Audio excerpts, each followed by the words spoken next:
진린이 없다는 소리를 들으니까 외수군들이 백척이 바로 저기 녹동항에 있는 저곳에서부터 소록도와 저리도 요 사이 요 경계 거금도 다리 밑을 통해서 이렇게 나갔죠. 요 앞에가 바로 저리도 해전이 벌어졌던 곳이에요.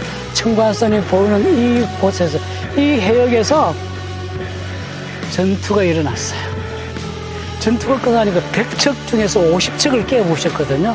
그 기록이 어디 나오냐면은 녹도만호 송여종이라는 분이 자기 이 업무책에 자세하게 기록을 해놨습니다. 우리 공이 있는 한은 우리는 물러서지 않는다. 두둑한 배짱 아닙니까? 저라도 그렇겠어요. 저라도 우리 공이 저기서 지휘를 하고 있다. 이 공께서 지휘하시면 나라도 쫓아나가서 앞에서 짝대기라도 들고 창칼을 들고 쑤시겠다.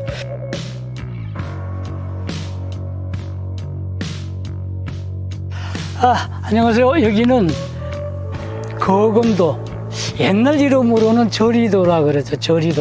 저리도 해전 성전 답 앞입니다. 저리도 해전은 제2의 한산대첩이라고 부를 만큼 큰 성전이었는데 불구하고 우리는 잘 모르죠. 저도 임진왜란사를 공부하기 전까지 저리도 해전을 잘 몰랐어요. 근데 공부를 하다 보니까 이 부분이 아주 중요한 위치에 점하기 때문에 제가 여기를 찾아왔습니다. 저 건너는 장흥, 청관산. 이 갈대가 되게 유명한 산이죠.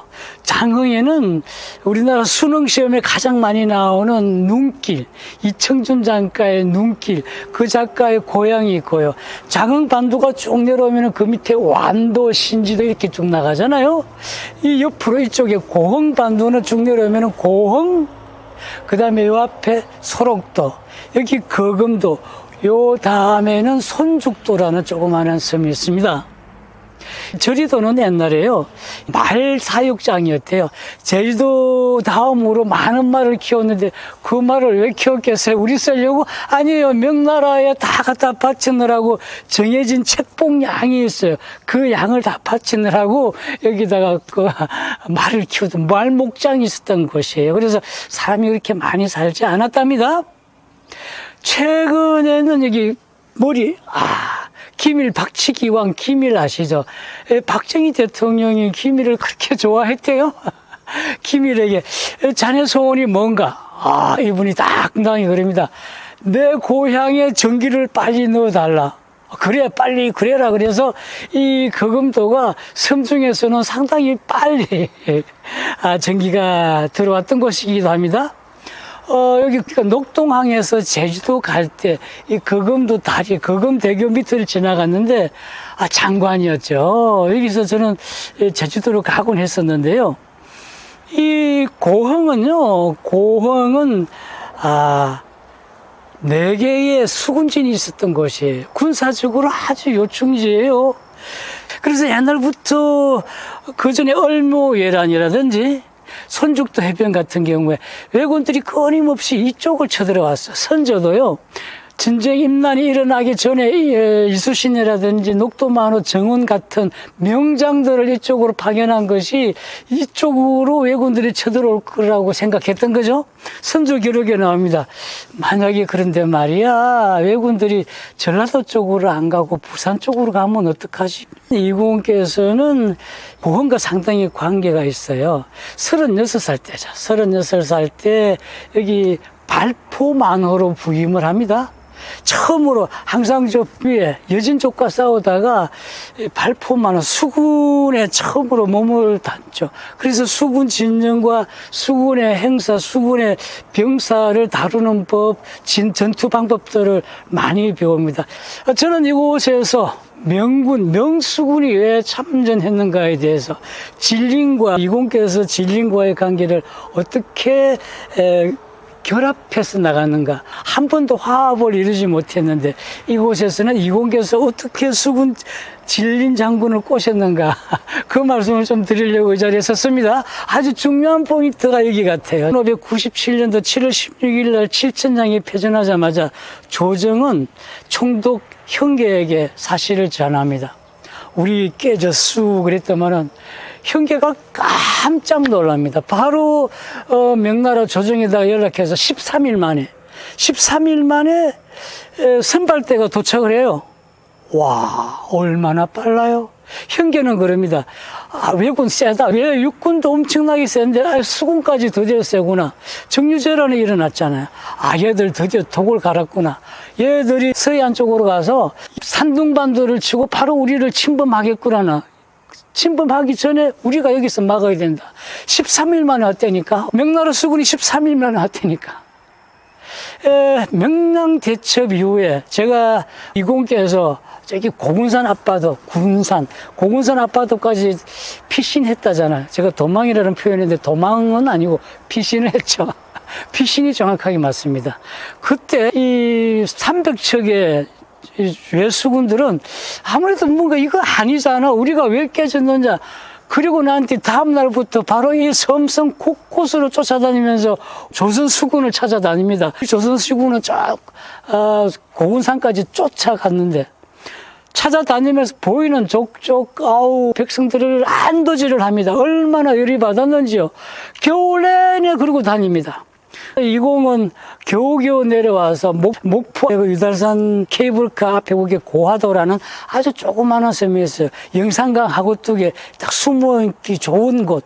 거기에서 기호를 합니다. 기호를 하면서 거기서 수군을 응급치료를 하죠. 응급치료를 하다 보니까 고하도가 조금 작아요. 그리고 너무 외져 있어. 그래서 고검도, 요 앞에 고검도에서 여기까지 100km 1시간도 안 될걸요. 바로 밑이에요. 그렇죠? 바로 밑에 여기까지 고검도에 와서, 고검도로 오니까 피난민들이 막 몰려옵니다. 고검도는 한산도보다도 2배나 넓고 살기가 2배나 좋다. 땅도 넓고 나무도 많고, 거기에서 수군을 키워냅니다. 수군을 키워낸다는 얘기는요, 병사들이 우선이잖아요. 아, 나 거기서 어떻게 키워낸지 정말 궁금해. 성병들이 수군에 한 400명 정도가 왔대요. 400명 정도가 그 전부터 왔는데, 조선 육군에 참전했던 사명당의 책임자예요. 사명당이 그 성병들을 다 막 뺏어가요. 왜냐하면 성병은 내가 관할이다. 내가 성병을 지휘한다. 어떻게 수군놈들이 가져가냐. 이공께서는 아주 대책이 없죠. 막 그 조정에다가 장교를 보내고 성병들이 임진왜란 내내 큰 역할을 행주산성 전투 누가 이겼어요? 성병들이 이겼어요. 성병들이 한 역할이 너무 많아요. 영화 같은 데 보면 성병들이 자주 보이죠. 성병들이 주로 통신, 정보 역할을 많이 했어요. 그리고 싸움도 정말 잘했어요. 이공께서는 그렇지 않아도 없는 군인, 이 5개의 현이잖아요. 5개의 군, 육군으로 뺏어가서 장정들이 없어. 수군에 올 장정들이 없어. 그리고 옛날부터 백성들은 수군은 천직이라 그랬어요. 완전히 천한 직업이다. 거기 가면 죽는다는 생각에 어디로 갈래요? 육군으로 갔대요. 육군으로.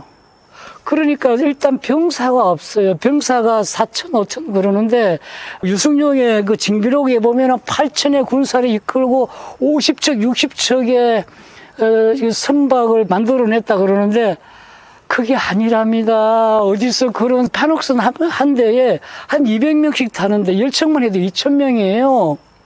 100척 같으면 2만 명인데 10,000명 넘게 군대를 이루어내야 되는데 군인이 그렇게 없어요. 그래서 많은 피난민들이 쫓아다니면서 나를 써주세요. 60세 노인도 와서 너를 짓겠다 그러면서 여기저기 끌어모은 조선 수군들이 한 4,000명 정도 됐대요. 그렇게 많지 않았답니다. 책에는요, 한 7,000으로 이렇게 기록이 되는데 정확한 기록은 모르겠습니다만은 아주 옛날 빵빵하던 한산대첩에서 그 빵빵하던 그 수군의 미신은 간 데가 없어. 다 초짜들이에요. 한 번도 제대로 싸운 사람들이 별로 없어요. 제대로 싸울 줄 아는 사람이 별로 없어요. 이공께서는 그 병사들을 훈련시킬 힘도 없어. 힘 다 빠져서 아프지, 맨날 아프지. 아이고, 아파라. 힘도 없다. 어떡하냐. 하지만 이 의지 하나만큼, 구국의 의지 하나만큼은 누구보다도 강했죠. 그때 진리는요, 이제 본대를 이끌고 5,000명 정도 다 명나라 수군 다 합쳐서 5,000명이에요. 그런데 어떤 사람이 500척이라고 노량해전에서 명나라 수군이 500척이라고 그러는데 한 척에 10명씩 밖에 안 탔다는 얘기인데 그건 군대, 군선도 아니죠. 우리나라 판옥선이 최소한 100명, 150명 타야 되는데 5,000명 왔는데 진린 수군이 5,000명 밖에 안 왔어요. 정확하게 책에 나와 있고 여기에 5,000명이라고 딱 써 있어요. 그러니까 진린이 갖고 있던 진린 수군은 많아봐야 한 200~300척, 20~30명씩 타는 그 배로 생각한다면 강화도에 도착해가지고 여기 안 내려와요. 명랑대첩에서 20이 깼다 그러니까 진린이 내려가면 뭐하냐 그러면서 선조 앞에 가가지고 아주 얼음장을 놔요. 진린은요 광동성 출신인데 일병 쫄병부터 시작해가지고 장군이 수군 장군이 된 사람이에요. 그러니까 싸움은 누구보다 잘해. 싸움은 누구보다 잘하는데 뭘 못한다? 끊임없이 비리를 일으키고 쫄병들을 그냥 작살내고 닥치는 대로 그냥 흉폭하게 막 소리도 하고 그렇다는 거야. 선조가 진린이 왔는데 아이고 공 오셨어 그랬더만 이 말이야 잘 먹고 살고 있는 나를 불렀단 말이야 너놈들이 뭐하냐 뭐 이랬겠죠. 유성룡이가 그 이공에게 편지를 씁니다. 야 순신아 어떡하냐 쟤 더러운 놈 성질이 더러운 놈 왔다. 네가 잘 좀 해줘라. 근데 이공께서는 뭐가 필요하냐면은 군세가 필요한 거예요. 군세가 명나라 군세를 뒤로 업었다는 그 사실이 되게 작전상 중요한 건 전략상 중요한 거잖아요. 저 왜군하고 딱 붙었을 때 저 뒤에 방어처럼 장격처럼 명나라 수군 딱 서 있으면은 싸울 맛이 나잖아요. 우리 수군들도 힘이 나잖아요. 저 뒤에 우리가 그렇게 사대하는 명나라 수군들이 우리를 지켜보고 있노라 뭐 이런 병사들에게도 힘이 될 것이고. 그래서 진린이 여기에 옵니다. 진린 장군이 강화도와 한양에서 배 떠들이고 놀다가 98년 7월 달에, 그러니까 한 2달 정도, 11월 달에 끝이 나니까, 정유전에는 끝이 나니까, 7월 17일 날 여기 도착을 합니다. 고금도 도착을 해서 어깨 힘 딱 주고 갑니다. 이공께서는 뭘 하시냐면은 돼지 소도 별로 없어. 사슴 좀 잡아오고 고기 좀 잡아와서 파티를, 지금으로 치면 파티라기보다는 거의 음식 대접을 좀 했죠. 잘해봅시다. 그러니까 진린이 어째 뜰뜰하죠. 이공에 대한 이름은 많이 알고 있었어요. 하지만 명나라 장군들이 조선 장군의 촛대비를 까고요. 아주 계잣없이 잡아. 걔들은 전면군이에요. 그 조선 수군들, 조선 장군들. 걔들 앞에서 그냥, 그 이공도 그걸 보고 뭐 어쩔 수가 없죠. 힘이 없어서 오라 그래서 온 놈들한테. 오자마자 7월 17일 날 도착을 했는데 7월 19일 날 외선이, 그때 왜구들은요 사천성이라든지 전라 자수영까지 이 근방을 마음껏 해집고 다녔어요. 온갖 노략질을 다 하고 도대체 사람이 살 수 없는 형세가 되었거든요. 걔들이 진린이 외수군들이 백척이 바로 저기 녹동항이 있는 저곳에서부터 소록도와 저리도 요 사이 요 경계 거금도 다리 밑을 통해서 이렇게 나갔죠. 요 앞에가 바로 저리도 해전이 벌어졌던 곳이에요. 청관선이 보이는 이 곳에서, 이 해역에서 전투가 일어났어요. 이공께서는요 녹도만호 송유립을 천봉장에 딱 써서 전혀 훈련이 되지 않는 조선 수군, 그냥 겨우겨우 여기저기 또 저기 피난민들 모아가지고 무리를 만들어서 겨우겨우 만들어 놓은 이 초병들이잖아요. 무경험자, 그 중에 물론 유경험자들이 많이 있었지만요. 그분들이 얼마나 공포스러웠겠어요. 하지만 이분들도 이공이 계시다는 이 종교를 믿으면 그 신을 항상 내 곁에 두고 어두운 밤길을 갈 때 신이 나를 지켜주신다, 이런 의미하고 똑같았다고 봅니다. 진리는 뭐예요? 할 줄 아는 게 아무것도 없어. 뒤짐을 지고 있어요. 전투가 끝나니까 100척 중에서 50척을 깨부셨거든요. 그 기록이 어디 나오냐면은 녹도만호 송여종이라는 분이 자기 이 업무책에 자세하게 기록을 해놨습니다. 임난이 일어나고 난 100년 후에야 이 충무공 전서도 바로 나왔잖아요. 서인들에 의해서 충무공을 많이 비하하면서도 그런 장면들은 안 넣었더라고. 왜냐하면 우리가 그 장면을 넣으면은 명나라 황제가 화를 낼까봐 못 넣었다는 거죠. 그래서 녹동만호 송여종이 쓰신 그 기록책에 나와 있는 내용에 50개를 깼다. 그리고 70여 개의 수급을 받아서 10여 개를 진린에게 바쳤다. 너 해라. 진린이 게임 끝나고 고금도로 돌아가니까 자기 쫄병들한테 화를 내면서 너놈들은 뭐하는 놈들이냐 싸워봐서 지도 뒷짐지고 있었으면서 충무공은 선조에게 2개의 장기를 올립니다. 하나는 진린 장군 정말 대단하시다, 상을 주세요. 2번째는 쟤들이 내 거 뺏어갔다, 이렇게 2개를 올립니다. 형제가 선조에게 그럽니다. 야, 정말 유수진 대단하다 그랬더만 선조가 그럽니다. 예의상으로 그런 거 아니에요. 진리 명나라의 대수군이 와서 우리가 힘을 조금 보탰습니다. 이 정도로 이야기를 합니다. 여기서부터 진리는 더 이상 이공에게 함부로 못하죠. 누가 그럽니다. 진리는요 용장이었대요. 찌질이는 굳이 찌질인데, 아주 찌질인데 볼 줄 아는 거죠. 어떤 장수가 오더라도 이공 앞에서 감히 그 기세에 죽지 않겠어요? 나중에 노량해전까지 싸우면서 같이 잘 이끌고 나갔죠. 둘이 협동이 잘 되었다고 이야기를 합니다. 여기 녹도 고흥의 이분들을 제가 박수를 치어드리고 싶은 게, 임진왜란 5년 전에 잠깐 손죽도 해전을 말씀드리고, 이 고흥 사람들의 전라자수형이 왜 그렇게 싸움을 잘하는가에 대해서 좀 이야기를 하고 싶습니다. 외국 외선 12척이 손죽도요, 바로 그금도 바로 앞에가 손죽도 조그마한 섬이죠. 그 근방에 와서 어선들도 집적거리고 이 백성들을 강탈을 하지 않아요. 녹도만호 이대원 그 당시 21살이었대요. 상당히 용장이었나 봐요. 쫓아가갖고 10몇 척을 그냥 물리칩니다. 깨트리는 게 아니라 우르르 가니까 걔들이 도망간 거예요. 그 다음에 50척이 몰려왔어요. 50척이 몰려오니까 이 녹도만호 전라자수군은 자수사는 뭐 했나 몰라. 녹도만호가 다시 나갔어요.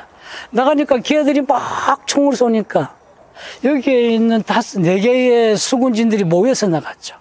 걔들이 막 조총을 쏘니까 우리나라 수군들이 훈련을 받지 않고 조총에 익숙하지 않았던 거죠. 중요한 리더가 없었다는 거고 막 뒤에서 도망을 갑니다. 그때 녹도만호 이대원 장군 혼자 전진을 합니다. 그래가지고 사로잡힙니다. 사로잡혀서 얘들이 손죽도 해변가에다가 목을 쳐서 거기다 버려놓습니다.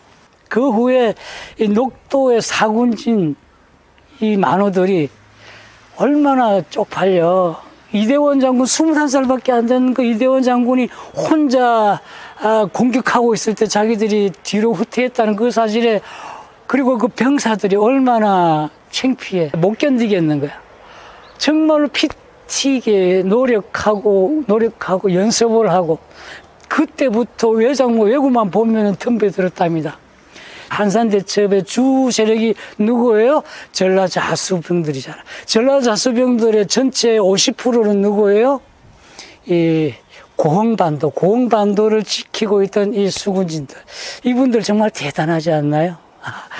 이곳은 저리도 해전이 일어났던 바로 앞이 저리도 해전이에요. 이곳은 거금도로 넘어오는 거금대교만 넘어오면 바로 거금도 휴게소가 있고요. 휴게소 규팅위에 아주 크게 해전탑을 만들어 놨습니다. 이곳에서 명랑대첩부터 그 후에 진린과 조선수군, 전라자수군이 어떻게 성장했는가.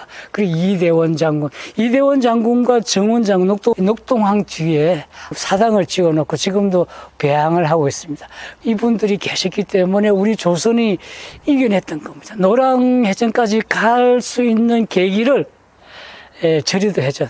저리도 해전에서 드디어 우리 조선 수군이 명군으로 거듭납니다. 그 전까지만 해도 찌질이었는데 드디어 명군으로 일어납니다. 그리고 나서 노량해전, 순천 내성 싸움에서 적극적으로 전장에 붙으면은 우리 공이 있는 한은 우리는 물러서지 않는다. 두둑한 배짱 아닙니까? 저라도 그렇겠어요. 저라도 우리 공이 저기서 지휘를 하고 있다. 이 공께서 지휘하시면 나라도 쫓아나가서 앞에서 그냥 짝대기라도 들고 창칼을 들고 쑤시겠다. 이런 의기 힘이 나잖아요. 그랬던 곳이 저리도 해전.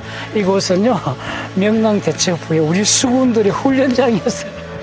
50척을 깨트리고 수백 명을 죽이고 나머지 50척 중에서 돌아간 배가 몇 척인지 알 수가 없대요. 아주 큰 전투. 우리는 저리도 해전을 상기해야 됩니다. 저리도 해전에 대해서 말씀을 드렸습니다. 여기까지입니다. 감사합니다.